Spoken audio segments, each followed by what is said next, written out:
So this one's a little intense. Yeah, that's about all.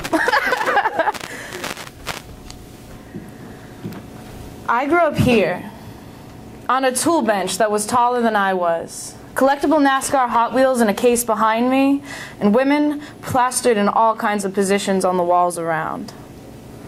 I grew up here, between the cigarette smoke curling overhead, painting the air, shades of Marlboro red, and the corroded concrete, stained with WD and gasoline. Yes, I grew up here. The women on the walls, my examples of feminine. The spit, sweat, and swearing, my examples for life. I hate pink. I will call you a pansy if you act like one, and a man that's more of a man than I am is a man I'm all about getting to know better. Yes, I grew up here. A little girl infused with the confused male beauty myth. My wide, curious eyes soaking up the broad, hairy underbelly of society-defined masculinity. I grew up here. And some would argue that I belong on the wall, or that my little flashlight-holding hands should have found a doll instead of the wrenches my father asked for. All I know is right here. Right here is where those men gave me the spine to stand with, the words to cuss with, the gall to fight with, and the head to think with. That's right, I'm smart. You wouldn't think I'd get that from some middle-aged, middle-class, high school dropout construction workers or their silent garage pinup girls. But I am smart. I can lift and carry heavy things, and if I can't reach something, I'll get a goddamn chair. I'm not helpless. I'm not hopeless. I can stand on these 2 feet God gave me, and if that scares you, you fucking pansy, then you better run. Instead of just run your mouth, because I grew up here. And you calling me a bitch, you calling me butch, isn't gonna put me down where you want me to be. Low enough for your uptight insecurities to seat comfortably. No, I grew up here. And you call me that again one more time, and WD and gasoline won't be the only thing staining this floor.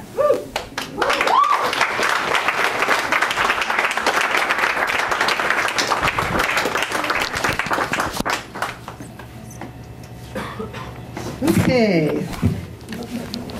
Thank you, Jen. Wonderful. Original poetry. Next, again, Desiree Swendson is reading Lady Lazarus by Sylvia Plath. Get this thing clipped on here.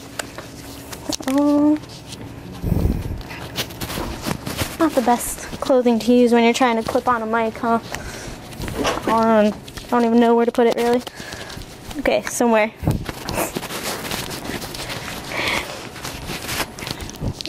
Help me with this. Yeah. There you go. What's there? All right.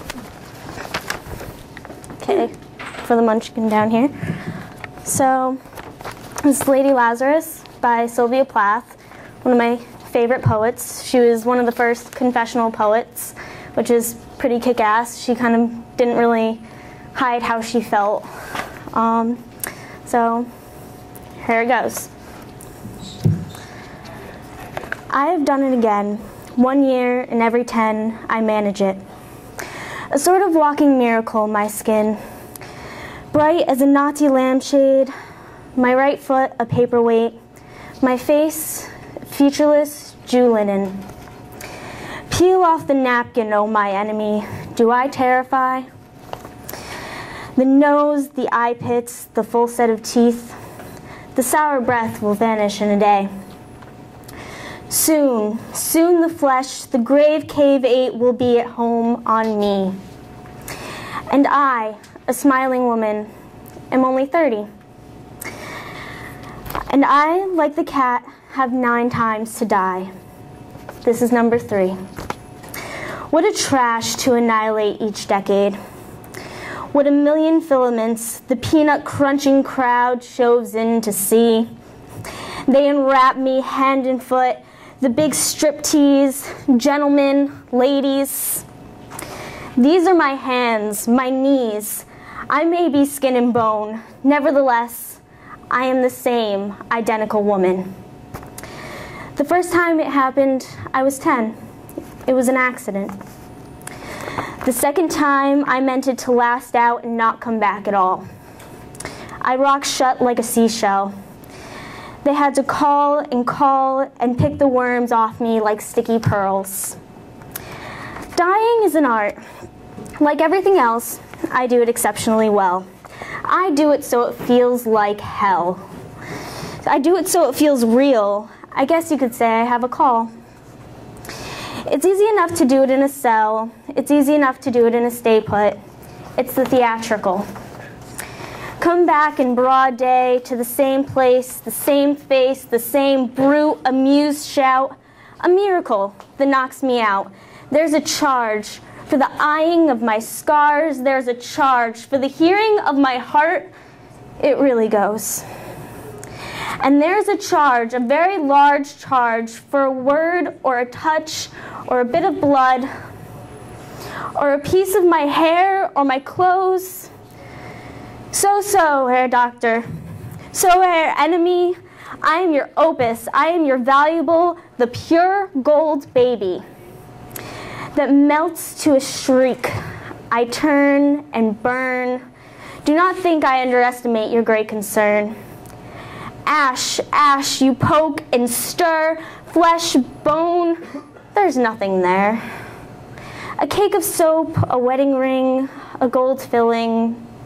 Herr God, Herr Lucifer, beware, beware. Out of the ash I rise with my red hair, and I eat men like air.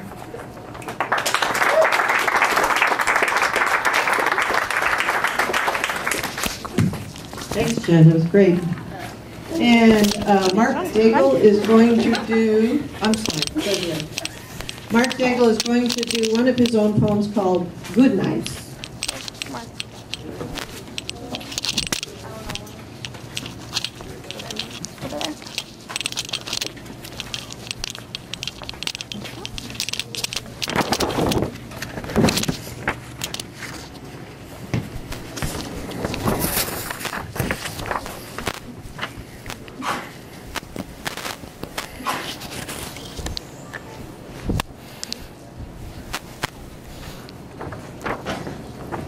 Good night. Words linger in the darkness of the night, like tiny electric worlds revolving in the light. Inexorable beauty tormenting my mind, reaching out for fear they'll get left behind. Destructive impurities toying with oblivion's call. On the page they crawl, like colors appearing in the fall. Simple and elegant, or complex and incomprehensible, every single shade turns out indispensable. Like the grain of wood in clockwork, fused by intrinsic turmoil, these worlds condense around me and cling like spattered oil, until they build up thick and drip black upon the page, where they morph into a feeling of sight, or sound, or smell, or the taste of savory and sage, and still more dance around me in syncopated sound, like they're twisting off a record, spinning round and round. And now their music lulls me, and dreams and sleep come sneaking up my spine. I hear the melody ending as I capture the final worlds of the last words lingering in the dawning of the light. Finally, I lay my mind to rest and tell the world good night.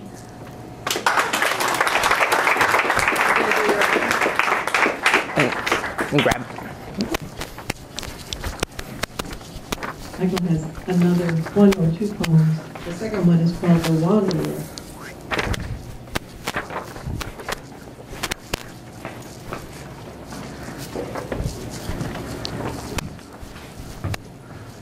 That's just a quick one. Wandering so aimless, lost and shameless, miles of sand and tar, thumbs out, gonna make it far, no doubt. Clothes and bag, knives and boot, legs are weary, boots are too. From here to there, doesn't care, nowhere to be, from sea to sea. Only the wanderer really knows exactly where to go. No. Thank you, Michael, for poetry. Marc, doing very good.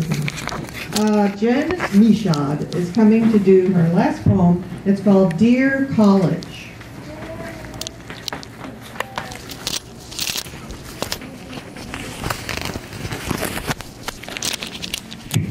So some of you might remember this from the talent show. It was a big hit there, so I decided to read it again.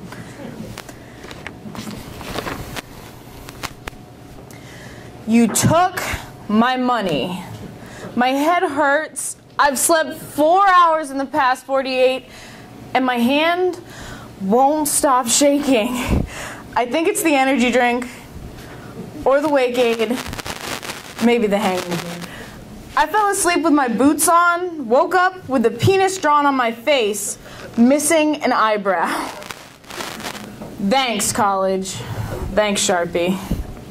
I give you every penny in my bank account, and thank you for not charging me more. You hold up hoops like a lion tamer. Only lions get fed, get a place to sleep. At the end of the day, I get pushed into a world that's as big and scary as when I graduated high school. Thousands in debt stamped to my forehead and strapped to my back. I went out Friday to forget you. Woke up Monday, somehow in class, and all I'd forgotten was how I got there. My roommate smells horrible. I don't know where my cell phone is. I have 500 pages to read by tomorrow. Can someone call it? Seriously, guys, I have Comp at 8. Where the hell is my phone? I am addicted to Facebook. Wikipedia is a god, and so is coffee. Brandy. Since freshman year, I've met Alan, Jack, Jim, Evan, Mike. Yeah, he's a pansy, but he treats me nice. I am searching for a soulmate or a beer pong partner. Doritos constitute a meal, and they have got to be better for me than whatever they're serving in the cafeteria. I have been to the porn store so many times this week, I swear they're going to start remembering my name. And Walmart, I don't even want to talk about it. I am a bullshit Jedi Master. 20 pages? No problem. Primary resources are the bane of my existence. You are charging me $30,000 a year for this shit. My bank account is $0. My hourly pay when I'm home is $9. Fun fact, 9 goes into 30,000, 3,334 times. Times what? Times 4, everyone. I reiterate, my bank account is $0 and moving in the negative direction. College, I'm here telling you right now, I see the signs. This is unhealthy. You're no good for me. I wake up Monday, somehow in class, paying someone hundreds a class period to put me back to sleep. The words exam, paper, and presentation wake me from my dreams with night sweats. I turn over, toss myself around till my alarm goes off.